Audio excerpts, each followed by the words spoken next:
Hola, buenas tardes o buenas noches según corresponda. Bienvenidos todos a Lo que habita en las sombras. Hoy es un nuevo programa improvisado, pero esa palabra puede tener un sesgo bastante engañoso, porque sea como sea, y no quiero aquí pecar de soberbia, siempre terminamos tomando el rumbo adecuado y desarrollando a profundidad muchos temas de los que son de nuestro agrado más que nada, más que nosotros lo dominemos. ¿Cierto, Kuronox? Así es, Maverick. Eh, claro, porque son programas, bueno, no es que estuviéramos pensando hoy en grabar, sino que se dio la suerte, los tiempos, el espacio. Entonces, como lo dijimos en el programa anterior, aprovechamos porque a mucha gente realmente le gusta que grabemos, aunque de repente no sea un tema en específico. Entonces, recogemos esa idea. Sí. Y hoy tenemos algunos temas y ahí a medida van a ir ampliándose para otros lados, ¿cierto? Sí, porque hoy en día hay que tener en cuenta que los temas que tratamos no salen en primer plano en los grandes medios de comunicación. Uh-huh. Sí, tal vez en este nuevo programa del que han hablado bastante, que es La Hermandad, que es como el espacio que está en televisión ahora, así como más Sí. pro. Fíjate que vamos a comenzar hablando de uno de los casos de zombificación más conocido, más famoso y que supuestamente tiene también muchos registros. O sea, es una historia que en muchos sentidos comenzó a formar parte como ya de una leyenda, pero que da bastante en qué pensar por la supuesta evidencia que existe. Nos vamos a referir a Clairvius Narcís, ¿ya? Un ciudadano haitiano que dijo que vivió, ¿cierto? Sufrió el proceso de zombificación. Básicamente, cuando uno lee la literatura que hay en torno a esto, perdón, la información que hay en internet, que han abordado algunos autores, se nos hace mención la historia de un hombre que tuvo problemas con un hermano, ¿ya? Por el problema de unas tierras, algo así, una herencia. Entonces se enfrenta a este hermano. Hay dos versiones. Hay una versión, ¿cierto? Aunque son dos versiones que se mezclan. Básicamente el hermano, ellos se enfrentan, pelean físicamente, ¿cierto? A golpes. Y lo termina eso dejando en un estado grave que lo lleva al hospital, donde finalmente lo declaran muerto. En otras versiones se señala que el hermano habría utilizado un veneno, pero que no habría acertado en la dosis correcta. Entonces Narcís habría quedado como una especie de estado catatónico. Entonces este hombre está en el hospital con estos problemas, escupe sangre, tiene problemas respiratorios, etcétera. Es declarado muerto. Supuestamente existe también el parte del... ¿Cómo se llama cuando una persona muere?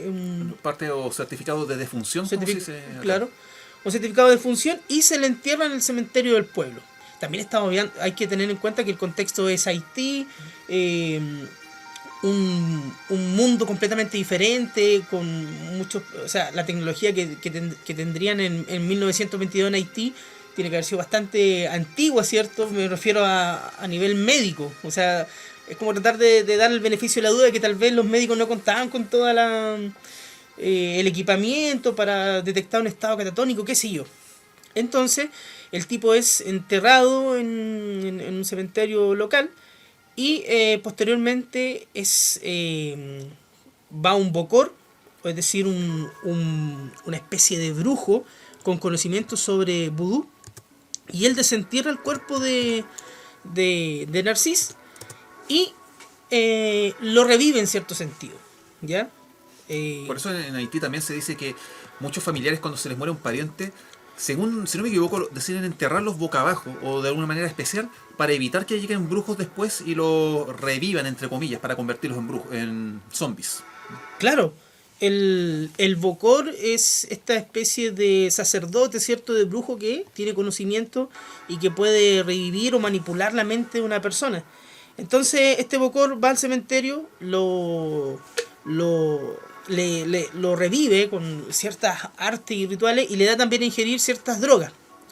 Y aquí sí que, si es que hay evidencia, porque existen drogas y toxinas que se pueden sacar de peces, de plantas, que pueden poner a la persona en un estado de anular básicamente la voluntad, ¿cierto? Como drogas muy potentes que alteran el funcionamiento correcto del cerebro, de la conciencia, qué sé yo.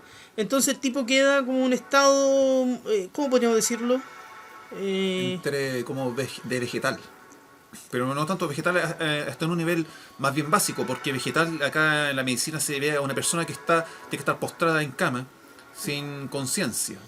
Sin embargo, sí, hay otro estado de vegetal, por ejemplo, los pacientes que tienen en los hospitales psiquiátricos sufren de lobotomías. Esas personas, si bien pierden su personalidad, pero todavía pueden caminar y verse por sí mismas, pero tienen que estar siendo atendidas por la gente. O sea, claro. pueden caminar, pueden hacer ciertas cosas a nivel básico, pero son incapaces de pensar o expresar emoción alguna.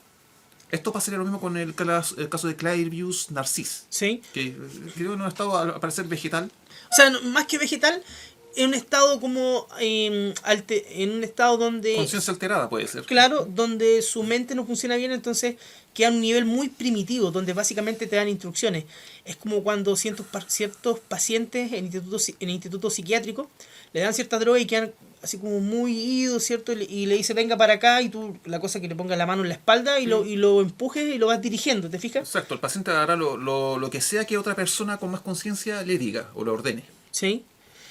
Entonces ahí este hombre queda en ese estado sin voluntad y el brujo se aprovecha de eso y lo lleva a sus plantaciones, creo que de caña de azúcar o de otra cosa, y tiene ahí a varios zombies y lo utiliza para trabajo forzado. Y esto fue solamente gatillado por una vendetta de un familiar o un hermano de él. Sí.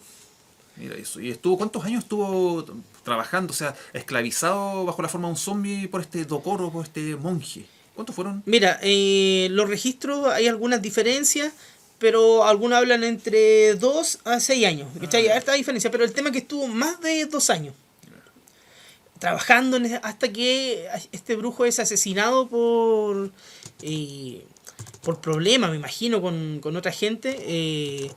Y como el brujo ya no estaba para seguir dando, porque mientras los zombies, entre comillas, están trabajando en sus tierras, el tipo les sigue proporcionando estas drogas para mantenerlo siempre en ese estado de control.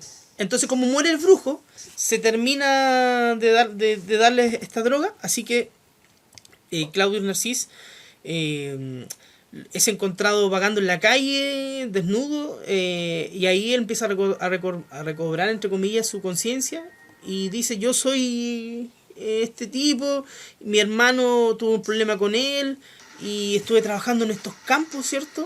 Y ahora estoy libre, o sea, y ahí empieza a contar su historia. Esto fue cuando tú mencionaste anteriormente una fecha que es 1980. No, 1922. No, 1922 fue el año en que nació, al parecer, ¿o no? Ah, verdad, tiene razón, sí. Fue el año 1922. Y la fecha donde le pasó esto, donde fue zombificado, fue por ahí en el año 60, 60 o 63. Sí, ¿Mm? sí, Y tú mencionaste anteriormente dos fechas. Una de dos muertes, la primera muerte y después la segunda. sí. Pero Claro, porque eso también se habla claro, que habría como muerto en otra... mira, después de su muerte y posterior entierro el 2 de mayo de 1962, su cuerpo fue desenterrado y se le dio una pasta hecha con datura, la cual en determinadas dosis tiene efectos disociativos y alucinógenos que puede causar pérdida de memoria. Su nuevo amo, un bokor, un brujo, lo obligó, junto con muchos otros zombies esclavos, a trabajar en una de las plantaciones de azúcar hasta que el brujo murió asesinado en 1964. Ahí hablan de 2 años. Luego de aquello y de que las dosis regulares del alucinógeno cesaron, Clairvirus finalmente recuperó la cordura, a diferencia de muchos otros que sufrieron daños en el cerebro permanente, y esperó que su hermano falleciera para volver con su familia en 1980. El 18 de enero de 1980 fue encontrado vagando semidesnudo y en estado de shock en las afueras de su pueblo natal, según fuentes y literaturas. Clairvius falleció por segunda vez en 1994. Antes de eso visitó un hospital de recursos bajos donde fue examinado. Es interesante la historia de él porque se menciona cuando se trata de estos temas paranormales en varios lugares como uno de los casos más famosos, como uno de los casos con más evidencia. De hecho, si ustedes ponen su nombre en Google, se van a encontrar con algunas imágenes de él, etcétera. Sí, es que tiene sentido porque está respaldado por documentos legales y cierta evidencia científica. Claro. Y de hecho en Haití la gente realmente le tiene mucho miedo a los brujos, a los bocores, al brujo bocor, porque son muy poderosos, son muy temidos. O sea, por nada el mundo te va a meter con uno de esos tipos. Eh, Hemos hablado anteriormente en todo caso de zombies, pero no habíamos mencionado el caso específico de este señor. Yo lo había comparado antes de que empezamos a grabar, que bien podría ser en el famoso programa en Estados Unidos que se hizo del MK Ultra, también podría relacionarse un poco porque cuando se habla de control mental también es como que de alguna manera se hace algo parecido. Se trata de manipular la voluntad de una persona, pero en el MK Ultra, en estos programas que se hace la CIA o los grandes centros de inteligencia, se trata de provocar algo así como una especie de zombificación de la persona, pero por periodos, ciertos periodos de tiempo determinados. ¿Mm? ¿Para qué? Para que la persona parezca lo más normal posible. ¿Mm? Y no tenga conciencia de lo que hace y tampoco, mucho menos, tenga conciencia o recuerdos de quién fue el que le habría implantado esos órdenes o recuerdos. ¿Mm? Claro, creo que nosotros en un programa hablamos del MK Ultra, ¿cierto? Sí, no, que hace falta que nosotros nos documentemos más sobre eso, porque yo incluso he leído que está esa programación que se hace en vida, Sí. incluso, según vi algunos conspiracionistas, algunas personas que saben de eso, esto lo vendrían haciendo desde hace muchos años atrás, incluso se hace antes de que las personas nazcan, se Ya. predetermina, y eso ya es un tema demasiado brígido y complicado. Sí, de hecho cuando tú me comentaste eso, yo te dije que a mí me era muy difícil de asimilar en el sentido que estaríamos hablando de una especie de programación genética, pero no sé, yo creo que de lo que sé, uno puede programar o manipular genéticamente a alguien, no sé, para que tenga los ojos de cierto color, para que tenga cierto color de piel, pero de ahí a programar su visión de mundo, su cerebro, su conciencia, su personalidad, su carácter, encuentro que es como muy descabellado, como muy fantástico. Mira, tanto con el carácter no, pero sí se puede influir poderosamente en lo que esa persona va a hacer en la vida que asuma. De hecho, aquí en el computador de Vulcan 2 tengo algunos archivos que tratan sobre eso. Porque si fuera por eso, por ejemplo, podríamos en cierto sentido crear como, no sé, pues, super genio o super asesino o imagínate como en un mundo feliz, porque lo que tú estás diciendo es casi como lo del mundo feliz con la manipulación donde existían estas clases, las castas, donde los epsilones eran la casta más baja, Sí. que eran con una apariencia casi simiesca y eran utilizados para los trabajos más rutinarios, más simples. En el libro se describe, por ejemplo, un epsilon que su único trabajo era apretar el botón del ascensor Sí. y él sentía tal placer, alegría cuando el ascensor subía. Estaba condicionado, ¿te fijas? Y cuando bajaba él estaba triste. Entonces él vivía con esa recompensa de sentir el placer cuando el ascensor subía. ¿Cachai? Estoy hablando de Un Mundo Feliz de Aldous Huxley. Sí. Recomiendo también esa novela, muy buena. Sí, no, pero lo que leí se puede ver a niveles, no sé si básicos, pero esa es una teoría que dicen, o últimamente varios conspiracionistas, que muchas estrellas, tanto del pop, de la cultura popular de hoy en día, Voy a buscar otra. sí, adelante, habrían sido víctimas de esta especie de control mental, se dice incluso el mismo Michael Jackson, otra figura de espectáculo. ¿Para qué? Para que una vez que nacieran se dedicaran a esta misión en su vida, al espectáculo, pero con el fin de corromper a la juventud y a la cultura. Para que ellos, por ejemplo, incluso muchas estrellas del cine, de acción, ¿para qué? Para que ellos hagan cultivar por medio de sus películas el culto a la violencia. Y por eso que la sociedad hoy en día está más violenta y está más alejada de los valores. ¿Mm? Pero sin embargo, esta programación que habrían sido víctimas, de la cual mucho antes de nacer, habrían sido víctimas sus padres y ellos antes de nacer, esta programación dura hasta cierta edad. Así que estas personas, cuando llegan más o menos a los 30 años, como que se empiezan a desprogramar. ¿Ya? ¿Por qué? Porque ellos, por lo que dije anteriormente, se puede programar, digamos, se puede influenciar en lo que las personas van a hacer, pero no su carácter y su personalidad. Y cuando se empieza a desprogramar como a los 30 años, ahí empiezan a producirse desequilibrios mentales. Y ahí empiezan a ir supuestamente las teorías de conspiración de que empiezan a influir los medios de servicio secreto de los gobiernos a intervenir en estas personas. Y cuando esta persona, este artista famoso, se niega rotundamente a seguir con la programación y se revela, pasa lo que hemos visto últimamente. Aparecen muertos supuestamente por suicidio. Sí. Eso fue lo que habría pasado tal vez con Michael Jackson. Incluso se cree que habría pasado un poco con Kurt Cobain y con grandes miembros de músicos, por ejemplo los miembros del Club de los 27, estos artistas que murieron a los 27 años, como Jim Morrison, Jimi Hendrix. También a John Lennon lo habrían matado. ¿Por qué? Porque él se había revelado frontalmente a esa programación Y como no quiso seguir adelante y no le quiso seguir a la mina a los poderes fácticos, logró saltarse su programación, lo habrían matado. ¿A través de quién? A través de David Chapman, otra supuesta víctima de la MK Ultra. Se pueden seguir nombrando varios casos, pero yo repito, lo estoy nombrando de una manera superficial.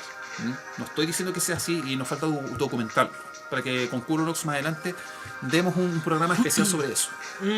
Es interesante porque tú hablas, por ejemplo, de manipular a personajes que son famosos, que pueden en cierto sentido contribuir a la sociedad o también afectarla, manipular, crear conciencia, un montón de cosas. Más lo segundo, se diría. ¿Para qué? Para mantener idiota a la sociedad, a la humanidad. Para que la humanidad no despierte, no evolucionemos en esa manera. Disculpa si me estoy poniendo un medio espiritual, pero se supone que nosotros, en la época que vivimos, los grandes poderes, como ya habíamos visto, para mantener su poder, no les gusta que seamos muchos, y por eso quizás se dice que en el futuro planean provocar una tercera guerra mundial o una hecatombe para matar a la mayor cantidad de gente posible.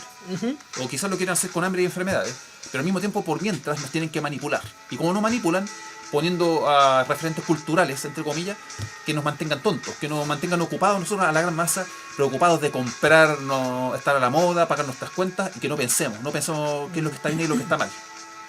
Oye, si Maverick, se nos olvidó mencionar que estamos grabando desde el Búnker 2. Estamos en el búnker de Maverick, y de ahí esas son las locaciones para la grabación. Sí, menos mal que el poder de mi gran maestro nos está protegiendo por ahora, así que no nos están interviniendo los satélites rusos por ahora.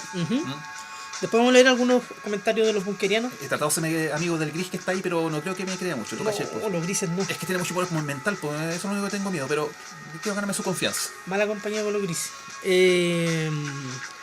Bueno, lo del MK Ultra, yo te comentaba antes de grabar que era este programa donde tenía un poder muy fuerte en el sentido de que tú podías programar a un ciudadano promedio, un tipo que tuviera un historial intachable, padre de familia o una mujer de familia, con un trabajo, con estudios, sin problema mental, etcétera. Y de alguna forma llevaban a esta persona, ¿cierto? Y por medio de hipnosis, la utilización de ciertas drogas, de ciertas técnicas psicológicas, farmacológicas, manipular a esta persona para que respondiera a determinado estímulo, un sonido, una palabra o una frase, y reaccionara de cierta forma, como lo que hacían un poco en los 90. ¿Te acuerdas que estuvo de moda esto de los hipnotistas, como Tony Camo, ¿cierto? Que al sonido de la campana va a actuar como un perro, y el tipo empezaba a hacer o va a comerse una cebolla, cosas por el estilo. También como Anthony Blake, otro hipnotista español, ¿ya? Que también tuvo mucha fama, pero al parecer el MK Ultra habría sido mucho más profundo, más, no sé si sofisticado, porque no sé si muchos tienen que haber visto la serie que últimamente, que va a ser una segunda temporada de Stranger Things. Esa muestra algo, estaría basado en el proyecto Montauk. El Montauk también estaría relacionado con el experimento Filadelfia, pero el proyecto Montauk también sería también una variación de lo que es el MK Ultra. ¿Por qué? Porque también se demostraba de control mental. O sea, el MK Ultra es control mental. Poder de manipular la voluntad de una persona. Y el proyecto Montauk, lo que sale en Stranger Things, fue un paso más allá. No solamente querían controlar mentes, sino que esas mentes desarrollaran poderes paranormales, como se ve en la serie. De hecho, está relacionado un poco, no sé si tú has visto imágenes de la criatura de Montauk que fue encontrada en unas costas. Un híbrido muy extraño. Cerdo, pero tenía, un cerdo, un animal que tenía características bastante inquietantes. Sí. Porque imagínate en el periodo de la Guerra Fría, enviar a un... Porque los espías en cierto sentido eran muy buenos y todo, pero a muchos los pillaban. Pero en cambio, si un ciudadano, no sé, norteamericano o incluso de otro país, con un historial normal, inocente, viaja a Rusia, ponte tú.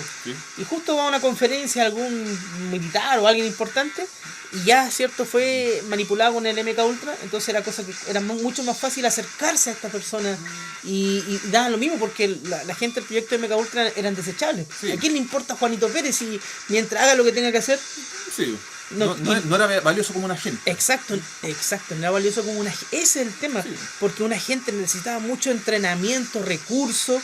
En cambio, tomar a cualquier tipo de la calle es desechable. Sí, desechable, eso puede hacer. No vayan a correr. Es que dependía de la misión para la que estuvieran utilizando a esta persona. Ujú. Mira, voy a leer a ver si en lo que habita la sombra hay algún comentario. Claudia Castro dice: el otro día en el programa de Chilevisión hablaban, me acuerdo, del último papa. ¿Qué opinan ustedes? ¿Se referirá a Ratzinger o a Francisco I? Debería ser Francisco I, pero creo que se refiere más bien a cuál sería el último papa de la Iglesia Católica. Ah, ahí está la mítica teoría, ¿cierto?, del Papa Negro. Como una de las posibles, de los secretos de Fátima. Sí. Porque, bueno, los secretos de Fátima dan para mucho, se ha dicho tanto sobre ellos. Y entre las tantas cosas que se decían, se estipulaba, por ejemplo, que estaba esa idea de que cuando llegara el Papa el Negro, iba a marcar el fin de los tiempos. El fin de los tiempos en el sentido de un apocalipsis, ¿cachai? Sí, algo que por lo menos yo no veo que se venga en el corto plazo. Bueno, quién sabe, ahora estamos en 2017. Quién sabe si el escenario geopolítico cambia el próximo año. Sí, pero ¿qué opinas tú de lo siguiente? Recordemos que en la antigüedad, ya centrémonos en la Edad Media incluso, la figura del Papa tenía mucho poder político, económico, incluso en las guerras, pensemos en la Guerra Santa, etcétera. Pero hoy en día no mantiene el mismo poder, ¿cierto? ¿Qué opinas tú? Los papas de la Edad Media con el Papa de la actualidad. No tiene mucho poder, pues claro, porque en esa época, en la Edad Media, estaba la Inquisición, había menos gente y había mucha más represión. Sí. Había mucho poder. Y el estado intelectual de las personas hay que tener en cuenta también, el estado intelectual del conocimiento. Porque todavía teníamos esta visión un poco mágica, entre comillas. Sí. Mira, ahora bien, si bien se dice que para los tiempos que vivimos, y esto es una visión mía, no tiene mucho poder la Iglesia Católica en el ámbito religioso, pero eso es lo que nos quieren hacer creer a nosotros, porque nosotros no sabemos qué otro tipo de poder político, incluso económico, es el que ejerce la Iglesia Católica. Uh-huh. Porque imagínate la cantidad de pedófilos que han habido en las últimas décadas, y que hay yo creo que son cientos o miles que han quedado impunes y que van a morir impunes, es porque la Iglesia todavía tiene poder para encubrir ese tipo de atrocidades. Por lo tanto, yo creo que la Iglesia Católica también todavía tiene poder, no tanto en el ámbito religioso, pero sí tiene mucho poder en la parte económica, en lo que es lavados de dinero. En la parte por ahí por debajo, ahí nos estamos metiendo en un tema bastante espinoso. Uh-huh. Por ahí se anduvo diciendo que la Iglesia Católica habría influido también para que matara a John Kennedy. Una de las tantas causas fue porque John Kennedy tenía la intención de revelar a la humanidad la existencia de los seres extraterrestres, entre otras cosas. Y la Iglesia Católica, ahí por medio del Papa Pablo VI, habría aconsejado que mejor se deshicieran de ese presidente. O sea, a ese nivel de poder. Sí, exacto. No tanto quizás como en la Edad Media, pero sí tiene mucha influencia. Okay, es que sostiene que yo te digo, muchas empresas dicen que, claro, que eso se opone a los métodos de anticoncepción, pero se sabe que el Vaticano también es un accionista de una empresa de preservativos.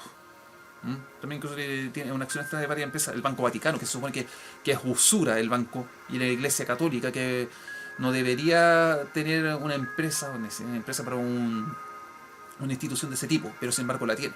Y se cree que Juan Pablo I había intentado cerrar el Banco Vaticano, y esas son las razones por las cuales lo habría matado a los 33 días de asumido su cargo. Yo creo que todavía tiene poder, pero por debajo, por las sombras. Claro, no tan directo como lo tuvo en otra época. Sí, está mermado el poder de la Iglesia Católica. También que yo creo que también tiene que tener mucha información la Iglesia Católica. ¿Cuánta información tiene que tener ahí, conocimiento en la Biblioteca Vaticana? Sí, que lo hemos hablado en otros programas también, le hemos dedicado tiempo a eso. Sí, es que además la Iglesia Católica es un pilar quizás en el futuro nuevo orden mundial, pero también el nuevo orden que se estamos viviendo ahora. ¿Por qué? Porque la Iglesia, y no quiero pecar contra la religión, no tengo nada contra dioses, eso es un tema que da para otro podcast, pero la Iglesia también cumple un rol en el sentido de la manipulación de las grandes masas hoy en día. Sin la Iglesia Católica, al menos, sería muy difícil que los poderes fácticos tuvieran el dominio que tienen hoy. Uh-huh. La gente, los poderes fácticos nos dominan por medio de la economía, por medio de, como te digo, yo incluso le llamo la esclavitud, que nos someten a tener que estar trabajando todos los días. También está el dominio religioso, que nos obligan a tener que creer en una religión, en un Dios cristiano, que tenemos que portarnos de cierta manera para que después, cuando nos vamos a morir, tenemos que ir después al cielo, si no nos vamos al infierno. En Occidente, desde ese punto de vista, la Iglesia Católica tiene un peso enorme. Sí. Creo que me estoy contradiciendo por lo que dije en delante, de la religiosidad, pero sin embargo, eso todavía tiene peso bastante poderoso en lo que es la Iglesia Católica en Occidente. Sí, denante, por si acaso. Sí, delante, verdad, porque tú eres según tu profesión. No sé Más- qué es lo que opinas tú, Curón. yo estoy de acuerdo contigo en el sentido de que pienso que sigue manteniendo poder, pero que ha ido mermando con los años, con el tiempo, y que hoy en día ya es casi una sombra de lo que fue en el pasado, ¿ya? Porque el Papa puede decir muchas cosas, puede hablar del aborto, pero no va a cambiar, no va a cambiar necesariamente la legislación de un país por él, ¿cachai? O No. por lo que diga el Vaticano. O sea, se escucha, sí, etcétera. Vimos fotografías de Obama estando con el Papa, después con tu amigo Donald Trump ahí con él. Pero eso es eso, ¿no? ¿Cachai? Es la foto. Sí, es que nosotros no estamos diciendo que el... ¿Que sabes cuál es el tema? La Iglesia Católica ha perdido poder por muchos de los crímenes que ha cometido, por las cosas que ocultan, por los Sí. problemas de pedofilia, por los Exacto. problemas de dinero, etcétera. Entonces, perdido la pre- misma gente, Esa ha perdido prestigio, la confianza, pero la gente puede haber perdido la confianza en los curas, en los sacerdotes o en el Papa, pero Sí. no en la religiosidad. claro, pero también recuerda que estamos en una época, estamos yo diría en la era del conocimiento, entonces la gente cada vez tiene más opciones para aprender, para estudiar y no quedarse con las ideas del pasado, Sí. ¿cachai? Porque el dogma básicamente te cierra. Entonces, hoy en día en la sociedad del conocimiento podemos estudiar. Cualquier persona tiene acceso al conocimiento por el internet, ¿cachai? Que es un medio súper democratizador, ¿cachai? Sí, pues sí, se puede decir. El Papa Francisco I no tiene tanto poder, o sea, no te digo que va a la Casa Blanca a sacarle brillo a la peluca de Donald Trump, no, pero sí tiene harto poder, como ya dije anteriormente, en cuanto a la religiosidad, porque la gente común y corriente necesita creer en algo. Ay, mira tus palabras. La gente común y corriente. ¿Significa que tú te consideras dentro de la gente común y corriente? ¿O yo te sí, encuentras sí, sí, superior? no, digo Sonó- me encuentro sonó superior. súper- Sí, sí, no, sí, es que mira, yo debo conocer, yo me declaro agnóstico, en el sentido de que Ya, yo no es lo también. mío que era ateo. Ojo, hay harta gente que dice, no, que agnóstico es lo mío que ateo, no. No, No es que yo no, crea en no, nada. no. El agnóstico Para está, nada. está en la búsqueda de algo. Está en el medio. Exacto, yo que necesito tener pruebas o evidencia de que existe una presencia superior. Pero sin embargo, no soy tan tonto como para decir que no existe, porque toda nuestra experiencia estudiando este tipo de casos, Curenox nos ha visto que pasan cosas raras en el mundo y que hay entidades invisibles. Yo estoy convencido de que ocurre algo, hay más vida después de la muerte. Pero como no sé lo que hay, no sé lo que tengo que hacer para poder de alguna u otra manera saber lo que hay al otro lado, qué peligros hay, no puedo decir que creo en un Dios o algo así. Pero también es que yo digo que la gente necesita creer algo porque es una necesidad. La gente común y corriente está sometida al mismo. Nosotros somos común y corriente, estamos sometidos, ya lo digo y me incluyo, nos incluimos, de que tenemos que trabajar, sufrimos, más de algunos sufren enfermedades crónicas, se le muere familiares, gente sufre accidentes. ¿Por qué te pasan todas ese tipo de cosas? Y uno necesita creer de que hay una razón por la cual te pasan ese tipo de cosas y que no es precisamente por algo malo. Y ahí empieza un poco a volcarse a la idea de que existe un Dios. Y quien es el representante de Dios acá en la Tierra, al menos aquí en Occidente, es el Papa Francisco I, al menos de la religión que tiene más adeptos en esta parte del mundo. Sí, un papa controversial, un papa que ha puesto muchas veces en jaque a la Iglesia Católica, al mismo Vaticano, con estas ideas nuevas, en muchos sentidos hasta revolucionarias, ¿cierto? Sí. Y que en cierta forma viene para entregarle un aire fresco, o sea, no está hablando que sea un tipo joven, pero digamos, en las ideas que él propone. Es que mira, no creo que sea algo muy nuevo. Yo no le creo mucho a los papas, porque ya lo dije, o sea, Francisco I, yo como digo, lo mismo se dijo en su momento de Juan XXIII en la década del 60, que iba a traer aires nuevos. Bueno, reinó muy poco en el papado, ¿cuánto fue? Como 4 o 5 años. Ujú. Y el Papa Francisco I, como yo digo... ¿Te acordáis de la cumbia papal? Sí, la cumbia papal del argentino. Francisco I te quiere el mundo entero. Sí. Por derecho divino el papa es argentino. Sí. Es que más que nada es simbólico lo que ha hecho Francisco I. ¿Qué hizo? Ya no usa el anillo de oro papal. Antes usaba también un trono de oro bastante... Ostentoso. Ahora lo cambió por uno más sencillo. Sí. ¿Qué más? Ya no duerme en una residencia de lujo que está en Castel Gandolfo. Se fue a vivir a algo mucho más austero. Pero sus cambios han sido ahí nomás. Y ha hecho una que otra declaración, como tú dijiste, controversial. Pero ¿qué más ha hecho? ¿Ha hecho algo, por ejemplo, cerrar el Banco Vaticano? No, pero, No. ah, Pero yo, realmente... pero yo creo, por ejemplo, que sí ha hecho algo grande, que es abrir, entre comillas, la mentalidad, dar espacio para nuevas ideas, ¿cachai? Aceptar otras proposiciones. Piensa que con Francisco I se empezó a hablar ya de aceptar que existen otras formas de vida en el universo, sí, ¿cachai? ya, eso... Wea que no pasó antes, Ya, cosa ya, que no pasaba. Ya, te lo eso, concedo, sí, es verdad. sí, ¿te fijas o Ya, no? sí. Y eso fue en el periodo de Francisco I. Lo mismo que han estado mucho más flexibles, ojo, digo flexibles, en temas muy peliagudos como el aborto, la homosexualidad. Cuando hablamos de flexible no es que lo acepten todo, pero sí un poco más abierto a escuchar, ¿cachai? A eso me refiero yo. Ya. Un cambio en ese sentido, perdón. Porque, por ejemplo, si el weón quisiera hacer una weá heavy, podría decir, ya, vamos a vender todo lo que podamos vender y con esa plata vamos a ir al continente africano que está pero muy mal y vamos a comprar medicina y vamos a acabar con el SIDA, o no acabar, pero bajar la tasa de mortalidad, etcétera. Pero no, pues es que yo creo que también tiene sus límites el hombre. Sí. ¿Te has fijado que siempre ya existe un líder? El Papa, la figura máxima del Vaticano. El presidente de Estados Unidos, la figura máxima, etcétera. Pero esos locos tienen las manos atadas, ¿cachai? Hay cosas que nunca van a... O sea, a lo que quiero decirte, Maverick, yo, es que siempre hay algo más poderoso atrás. Sí, también. Mira, no sé si quiero decir esto. Francisco I puede que en un momento haya pensado eso, ya, vender todo lo que tenemos, ¿cachai? Y dar todo esto al pueblo. Pero mi pregunta es, ¿quién es quién es el que está atrás que le tiene que haber dicho, no, loco, ¿sabes qué? Eso no se puede? ¿Quién tiene la autoridad superior a él para negar ciertas cosas? ¿Cachai? Pensemos los discursos de ciertos expresidentes norteamericanos. ¿Quién fue Ronald Reagan? No, cuando... ¿cómo se llama el que toca el saxofón?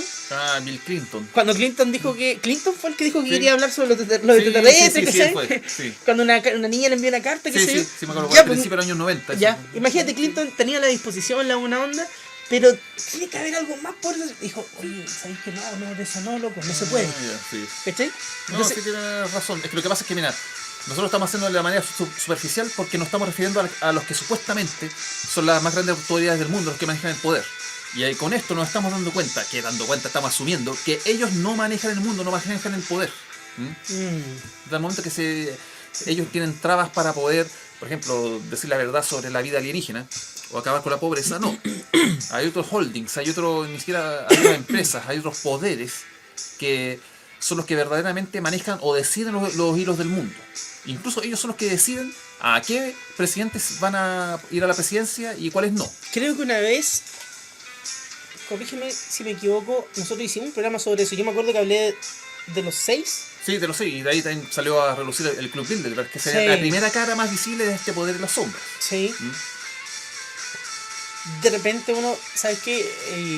No sé, pues en el día a día tú te pones a reflexionar sobre estas cosas y te das cuenta que hay tanta cosa oculta, Sí, que de pronto, no sé, pues tú lees por ahí, acepto conspiranoico, cierta noticia, y de repente uno duda porque dice, esto suena tan fantástico que no creo que sea real, ¿cachai? Pero la historia nos ha demostrado que en muchos periodos nos hemos maravillado y nos hemos reído de ciertas ideas.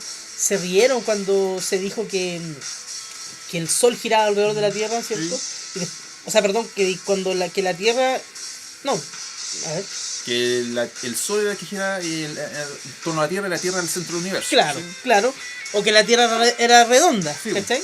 Y son ideas que con los cambios de paradigma nos hemos dado cuenta que han sido aceptadas, obviamente. Sí. Se rieron cuando, no sé, imagínate, cuando se leía Julio Verne de la Tierra a la Luna, Sí. era literatura, ¿no? Sí, o sea, que no se entiende. Antes se creía que la Tierra era el centro del universo, se aceptaba y se reían. ¿Cómo es posible que la Tierra no sea el centro del universo? Exacto, Y que la Tierra eso lo quería. claro, te quemas y hacías lo contrario. Sí. Entonces, muchas veces uno cuando escucha sobre estos grupos conspiranoicos, estos grupos de poder, uno también se ríe, pero muchas veces que habla como beneficio de la duda. Mira, voy a leer otro comentario. A ver. Ezequiel Alcota dijo que iba a buscar más temas, pero todavía no ha puesto nada. A ver, voy a revisar. No. Así que todavía no cumple.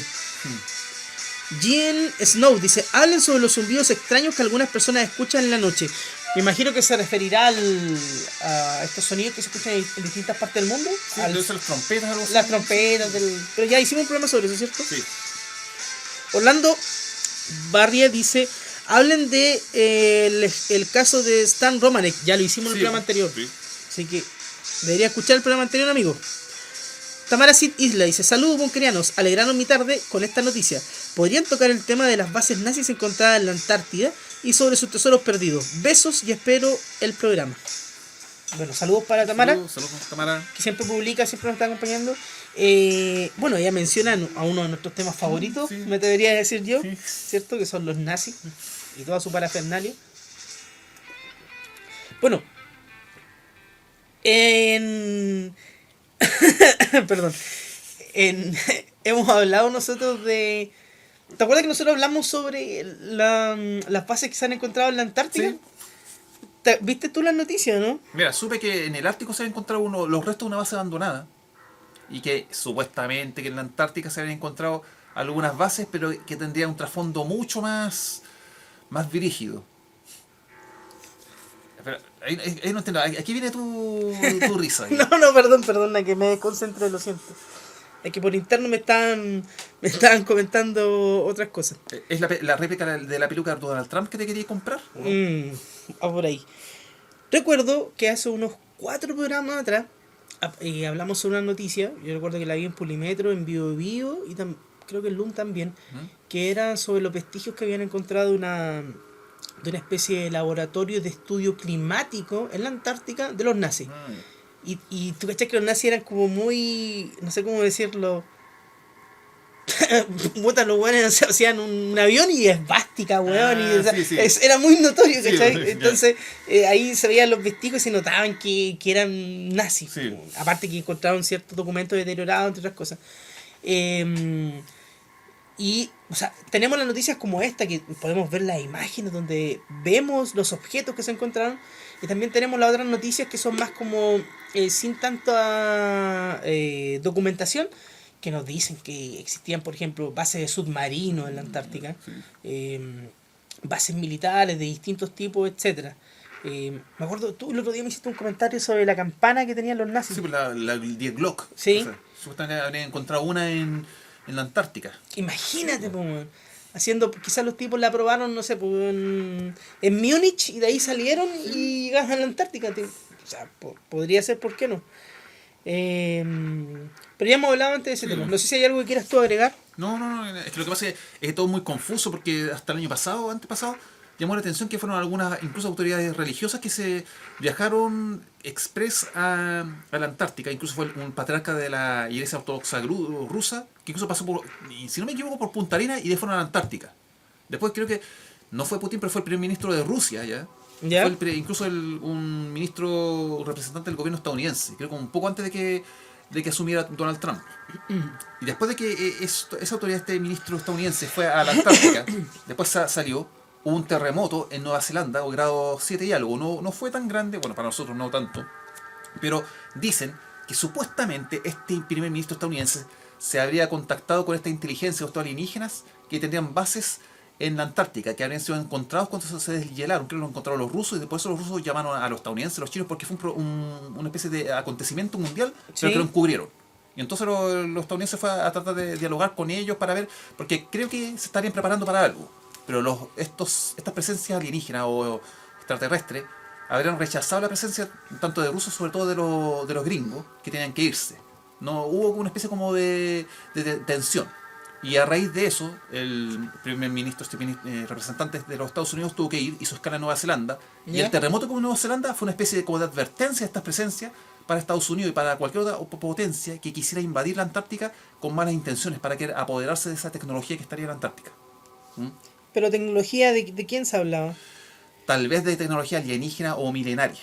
Incluso se dice que hay Anunnakis congelados ahí hay incluso ciudades. Se cree que un bastión de la Atlántida o de Lemuria que estaría ahí todavía sobreviviendo en la Antártica. Sería como tecnología abandonada. Eso inevitablemente me hace pensar en una de las películas de los archivos secretos de X donde Fox Mulder y Scully van a la Antártica. Bueno, Mulder y encuentra ahí una nave alienígena gigantesca enterrada bajo la nieve, Sí, bajo el hielo. es que esto puede tener un trasfondo real porque la última vez que hace 2 podcasts atrás tú tomaste la noticia de un empresario estadounidense, no se llamaba Greg Robertson, era otro. Ah, sí, recuerdo. Él Sí, había sí. dicho que estaba convencido de que los alienígenas están aquí en la Tierra y que no podía decir mucho, pero que si dijera lo que sabía cambiaría la historia de la humanidad. Y que él está convencido también, yo después leyendo por mi cuenta, que sabía que en la Tierra hay tecnología alienígena abandonada.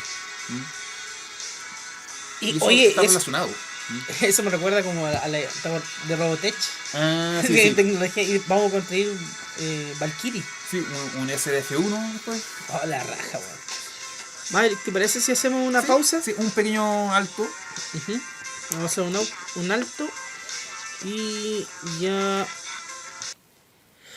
Bien, volvemos de esta pausa. Y vamos a poner de fondo un tema de Linkin Park. Porque se nos fue uno de los grandes. Que marcó la adolescencia de muchos. Yo en lo particular también escuchaba mucho de Linkin Park en mis tiempos mozos. Así que vamos a poner este temita de fondo. Maverick. Estamos hablando sobre... estamos comentando algunos de los comentarios de los bunkerianos. A ver. Mira, Francisco Venegas dice: saludos desde Santiago, bunkerianos. El otro día, mientras cocinaba, escuchaba justo un programa, el cual no tengo idea de cuál era, que veía mi viejo y hablaba sobre el tema de Lemuria y Mu.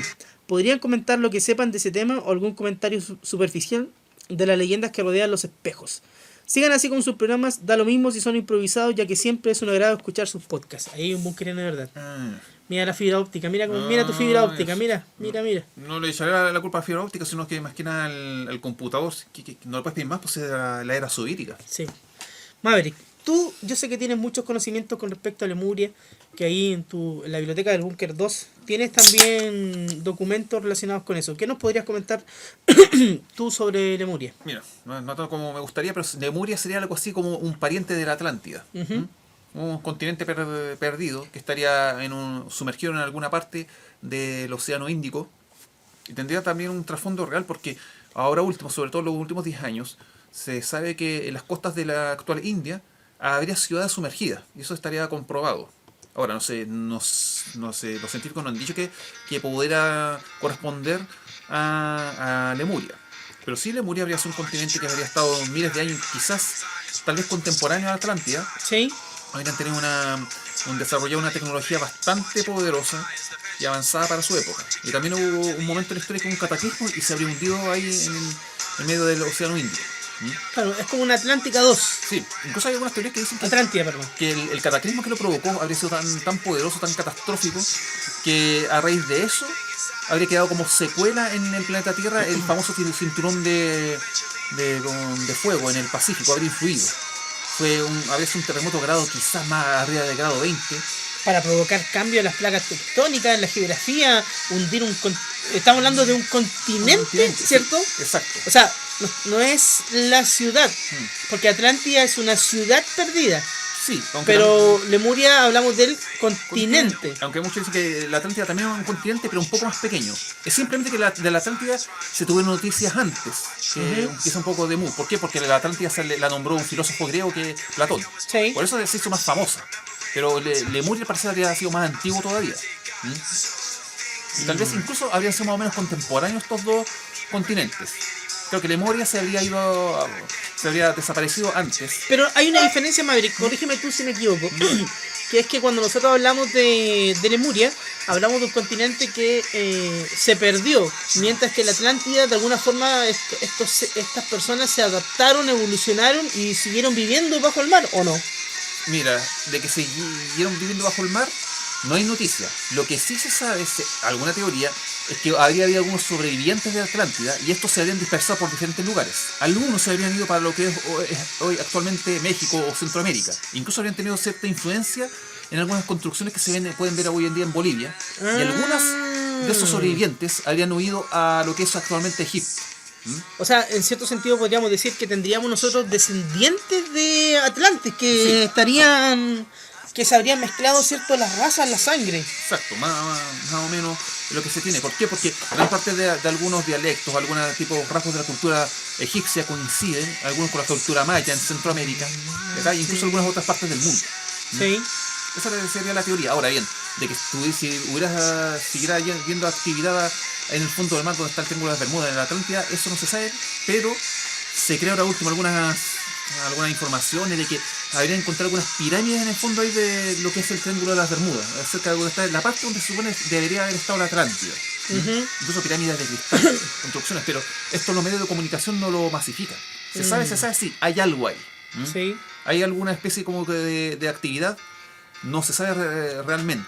Yo no me he puesto a investigar, pero incluso hay un relato fantástico. Se dice que en la década del 60, 70 hubo un buzo norteamericano que se había sumergido ahí y había extraído algunos elementos perdidos, incluso una esfera como de cristal, de procedencia que él dice que es desconocida, pero él cree que es del Atlántico.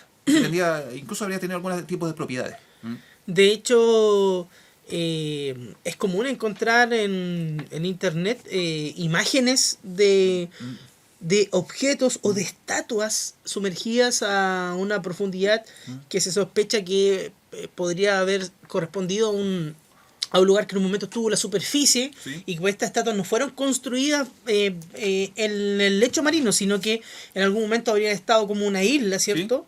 Y que se habrían sumergido por algún cataclismo, por algún efecto natural, y estarían ahí los vestigios de civilizaciones. De eso podemos encontrar en Asia,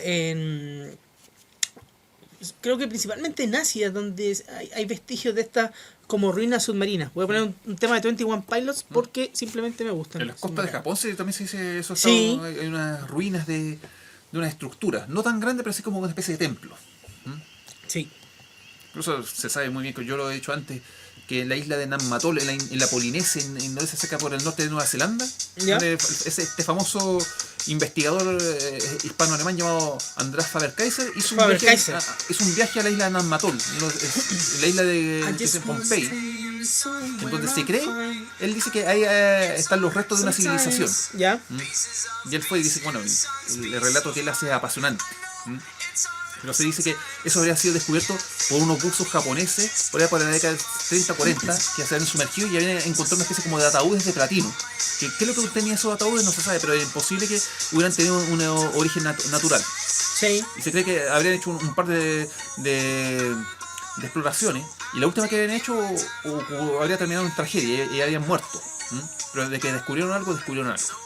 Sin embargo, hasta el día de hoy, los lugareños ahí están todos envueltos en el misterio. No, si tú vas allá a esa isla Nammatol, en Pompey, no es llegar y meterte a investigar lo que está pasando ahí. El mismo Faber-Kaiser relata que los lugareños son muy reticentes a esa parte arqueológica para revelarte lo que hay ahí. Fíjate que eso pasa con muchas culturas. De hecho, hasta, mira, tomando algo más cercano, hasta en Rapa Nui hay ciertos lugares que son ceremoniales o que son muy venerados por la cultura más antigua, más clásica, donde los lugareños también así como no hay llegar y venir a tomar fotos aquí, tocar las piedras, ¿cierto? Me refiero yo a la gente que todavía mantiene sus tradiciones, sabiendo todo la problemática que está generando Rapa Nui en torno a la irrupción de Occidente, a la irrupción de los turistas en la isla. ¿Cachai? Te voy a dejar un comentario ahí a Francisco Venegas. Mira, aquí, mira, nos acaba de escribir en el muro de nuestro Facebook, lo que habita las sombras, Francisco Venegas. Él dice: saludos desde Santiago, bunquerianos. El otro día, mientras cocinaba, escuchaba justo un programa... No, perdón, me equivoqué, Maverick, fui yo, perdón, era sí. mea culpa. Mea culpa. Disculpe, mea culpa, ya habíamos... No, mea culpa, yo me equivoqué. Ok, yo debía haberlo tomado antes. Ya, pero sí. El que sigue es Jorge Ignacio Muñoz Grol. Buena, comandantes. Para estos programas podrían abrir un grupo de WhatsApp y que los bunquerianos contemos nuestras historias. Así en audios durante la semana y las comentan cuando no haya temas. Un gustazo que estén grabando. Saludos. ¿Hablaba de perdón? Un grupo de... No, porque no, eso... Es que el problema es que nosotros nos comunicamos por lo que habita las sombras, pero por el grupo de Facebook, pero por WhatsApp no, eso siempre no. Tampoco es mi estilo. No es nuestro estilo y viola un poco nuestra privacidad. ¿cierto? Sí, cierto. No. Andrés L. Cartes, por favor, hablen de los niños marrón. Ah, Nada, sí, dice sí, broma. sí. Genial que puedan darse el tiempo de grabar otro podcast. Saludos al búnker. Los Ah, niños, ya, y sí. los niños. Oye, Andrés, no olvides los niños arcoíris, los niños marrón. ¿Y cuál es la otra niña? Ya. Ya son las tallas del búnker, ¿cierto, Maverick? Brandon Kennedy, un saludito, porfa. De hace tiempo que quería volver a escucharlos. Mándale un saludo a Brandon Kennedy. Saludos para ti, Brandon. Buen nombre. Buen pseudónimo. Tamara Sid Isla, otra vez, dice: Bunkerianos, otro tema interesante sería lo que está pasando con Siria y sus secretos conspiranoicos. ¿Qué viene usted, Maverick, sobre eso? Es que ya lo hemos mencionado eso antes. También tiene razón. Sí, lo mencionamos. Siria se supone que viene. Sería el último dominio del efecto dominio de la primavera árabe, ¿no? Y si Rusia está apoyando a Siria, el gobierno del gobernante Bashar al-Assad, es porque si Siria cae, y después Estados Unidos, otra vez esta inestabilidad política, va a afectar a Irán. Ujú. Cuando Irán caiga, después esta inestabilidad política va a ir afectando directamente a Rusia. Y si Rusia cae, ahí viene la guerra termonuclear, tercera guerra mundial y fin del mundo. Y eso es lo que Rusia quiere evitar. ¿Cómo quiere evitarlo? Apoyando a Siria. Tanto así tú dices fin del mundo. Algo así, es que no, es una teoría que siempre me remito a Daniel Sturin, que dice exactamente esto mismo que acabo de decir, lo acabo de citar. Sí. Un juego como de estrategia. Toda esa, como digo, gran parte de las grandes crisis son provocadas por los grandes poderes que dominan, por ejemplo, Club Bilderberg o Estados Unidos. Sí. Así que Estados Unidos lo único que busca es desestabilizar a Rusia, pero tiene que hacerlo de a poco. Sí. Estoy de acuerdo. El último. ¿Cuál? Ese es de Nicolás Roa, ¿cierto? Sí. Mira, se viene una noche interesante. Saludos. Saludos para ti, Nicolás Roa. Sí. Saludos, Nicolás. ¿No hay más? No. Por ahora. Ha estado floja la tarde-noche. Que igual nosotros siempre avisamos súper encima cuando vamos a grabar. Porque de repente saben nomás las cosas. Ah, mira, Ivo Almonacid publicó algo. Vamos a leer lo que publicó Ivo en el mostrador.cl. Dice: el hombre declaró haber participado en la llamada Operación New Century entre mayo de 1997 y septiembre del 2001.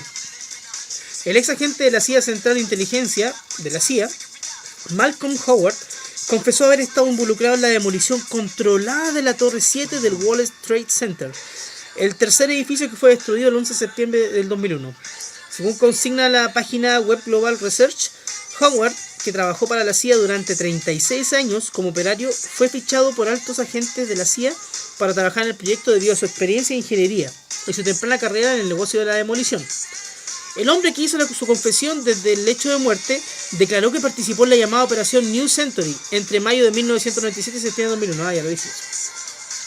Howard era parte de una célula de 4 agentes encargados de demoler la Torre 7 del 11 de septiembre en el 2001.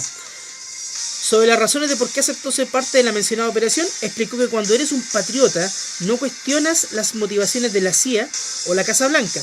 Usted asume que el propósito más grande es para un bien mayor. Fue una demolición controlada, con explosivos típica. Usaban materiales compuestos con nanotermita de calidad extra para uso militar. Lo difícil era meter en el edificio miles de kilos de explosivos, mechas y sistemas de encendido sin provocar inquietud. Dijo por su parte un testigo citado por el portal Your Newswire. La Torre 7 se derrumbó 7 horas después de que cayera la Torre 2 y 1, sur y norte, tras el impacto de 2 aviones civiles que fueron secuestrados según el FBI por 15 terroristas de Arabia Saudí y 4 de Emiratos Árabes. Oye, esto es lo típico que un hombre que está ya en su lecho de muerte, ya sea de la CIA, del FBI, que haya trabajado en el Pentágono, empieza a contar estas papitas, ¿ah? Esto es un clásico, ¿ah? Quien está a punto de morir no tiene nada que perder. Sí. O sea, él va a decir todo lo que sabe acerca de cosas que afectan, más que nada que a gran parte de una noticia que afectó quizás a Occidente, por qué no decirlo quizás a la humanidad. Sí. Mira, y eso es bastante conducente porque se relaciona, porque estos tipos, bueno, uno puede decir que los estadounidenses promedio no es que son una persona, muchos le tienen mucho encono a Estados Unidos como imperialista, pero uno tiene que saber que no tiene que meter a toda la gente en el mismo saco. Al pueblo estadounidense no, porque el pueblo casi siempre son muy buenas personas. son los gobiernos, los que tienen el poder, los que hacen mal uso de él. Y muchas veces estas personas los ejecutores, como él, muchas veces son tan patriotas que no, como él dice, no cuestionan las decisiones de sus superiores, porque ellos piensan que es por un bien superior. Por ahí leí, no pude leer sobre un ex agente, no, un ex director de la CIA que tú nombraste, llamado Bill Casey, Sí. que también dijo que hizo cosas horribles durante el año 80, época de Ronald Reagan, o incluso antes de la época de los años 70, pero más que nada sobre la época de Ronald Reagan, que él hizo cosas, desestabilizó gobierno, participó en la ocultación de los secretos de revelación alienígena. Sí. Y él dice que lo hizo, convenció de que era, lo sé, por el bien de la humanidad, por el bien superior, porque era un patriota. Sí. Y se dio cuenta muy tarde de que en realidad solamente lo actuó en contra del bien de la humanidad, más que nada para su mal. ¿Por qué? Por obedecer poderes fácticos. Claro que también hay que pensar que estos militares de alto rango, o los espías, o las personas que trabajan para estas agencias de inteligencia, son escogidos con pinzas, son tipos que claramente obedecen al sistema operante, que son patriotas, ¿cachai? Y que van a obedecer ciegamente las órdenes que les dan, ¿cachai? Sí. Muchas veces cuando estas contradigan sus propios códigos morales. Pero es que pasó bastante, porque mira, la historia es que tiene demasiado trasfondo, porque muchas veces lo que se dice que se hace por el bien de la humanidad, en realidad se hace por lo contrario, y el brazo ejecutor, el que lo hace, en realidad es una persona que está engañada. Él piensa que lo hace por el bien patriótico, ¿no? Cuando en realidad se da cuenta al final de su vida de que actuó siendo manipulado. Yo siempre he dicho más bien el ejemplo que di sobre... Tú también, deberíamos hacer un podcast que tenga que ver sobre Franco, la época del franquismo. Uy, sí. Mira, yo siempre di el caso de que la época del franquismo terminó cuando Franco murió en el año 75, y ahí vuelve la democracia a España. Y ahí asume el rey, pero al menos este poder como de bonito, el poder del rey Juan Carlos. Y se sabe no mucho que en el año 81 hubo una intentona de golpe de Estado por parte de un comandante, o sea, un militar español, que supuestamente se dice que quería restablecer el franquismo, un régimen militar, derrocando la democracia. Lo comandaba un oficial de apellido Tejero, que todavía está vivo. Y supuestamente él quería dar un golpe de Estado, pero el golpe no prosperó. Y supuestamente el orden democrático habría sido restablecido. Y se sabe hoy en día, en internet, alguna información que en realidad lo que quería este Tejero, más que nada, no quería derrocar al rey. Lo que buscaba era derrocar el orden establecido, pero poner una verdadera democracia. Y eso es un tema bastante enredado, porque se supone que cuando se está haciendo golpe de Estado, es que incluso hay una fotografía famosa, está en el Parlamento español, y está Tejero con una pistola en la mano, dando un tiro al aire, y dice, aquí nadie se mueve, mierda, todos al suelo. Y alguien, un periodista que logró a la mala filtrar un rollo fotográfico y le sacó la foto. Hubo momentos de tensión y todos pensaron, el rey Juan Carlos recién asumió, ahora lo tienen que tener prisionero allá en su palacio. Cuando le consultaron al rey Juan Carlos, dijeron que no, mentira, él no lo tenían prisionero.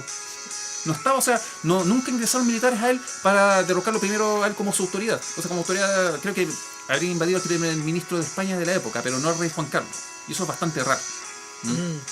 Al parecer Tejero y los militares golpistas lo que querían era evitar que España se convirtiera en lo que es hoy. O sea, más que nada, no querían un sistema, como te digo, económico basado en lo que hay hoy en día. Hay bastante pobreza, más que nada lo que hay hoy en día en el mundo. Oye, en España está viviendo una crisis igual, ¿eh?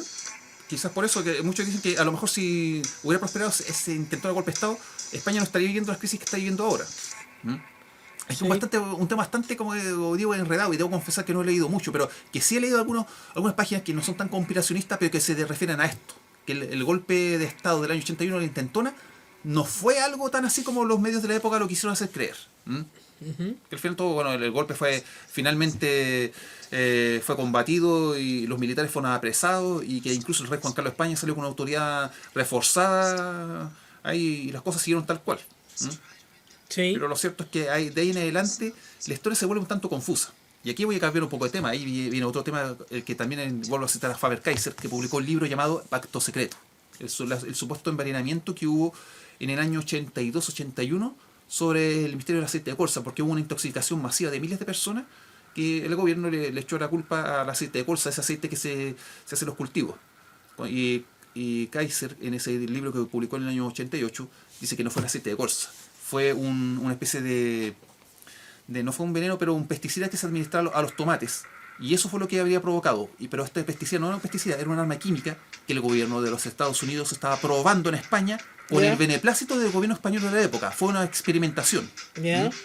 Y creo que las víctimas, los muertos, habrían sido algo así como, no sé si 600, 500 o 1000, pero fueron muchos. Incluso el antídoto estaba a disposición del gobierno y lo tenía escondido, en caso de que el número de fallecidos excediera cierto número. Oye, eso suena como muy X-File, suena Bastante. como un episodio de los archivos secretos de Sí, X, bastante. loco. Sí, Faber-Castell lo denuncia en su libro Pacto Secreto o Pacto de Silencio del año 88. Y él prácticamente lo denuncia. Y es bastante, o sea, fue un experimento bastante macabro. Porque él mismo dice en su libro que varias de las autoridades sanitarias que se habían dado cuenta de esta información irregular y habían intentado investigar lo que verdaderamente pasó, porque dijeron, no fue el aceite de colza, a lo mejor fue los pesticidas, los tomates, y todas esas personas que investigaron murieron. Otras fueron despedidas sin explicación aparente.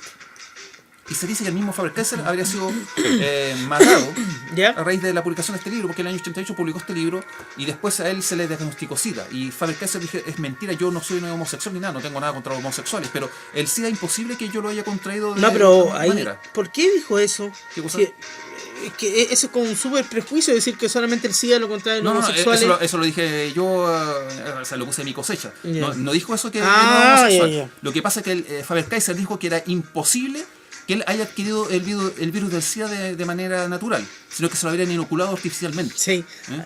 salió un prejuicio. Sí, es verdad. No, yo no tengo nada contra los homosexuales ni nada. Bueno, en la época habíamos prejuicios. Pero lo que pasa en esa época, años 80, estaba hablando de que a los que les daba SIDA, casi siempre la gente pensaba que era a los homosexuales o los que tenían cierta Sí, promiscuidad. En la en época esa- se pensaba eso. En esa época, Sí. sí. No, ahora no digo eso.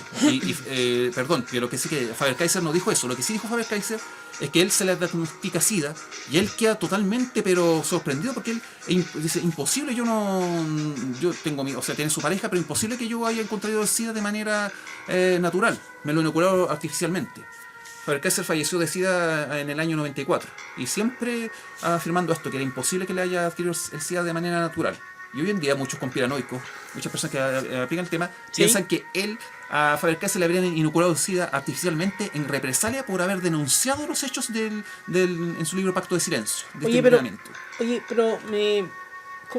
¿cómo le inoculas el SIDA a alguien artificialmente? O sea, básicamente inyectándole o le lleva, no sé, pues, una mujerzuela a su departamento, no sé cómo. Es que tal vez, mira, si hay algo que yo he aprendido al estudiar todos estos temas conspiranoicos, yo creo que en los años 80 ya tenían los recursos, estos poderes de gobierno para poder inocular gérmenes o enfermar a cualquier persona de manera sin tener necesidad de inyectarte algo. No puede ser por la comida, puede ser por irradiación.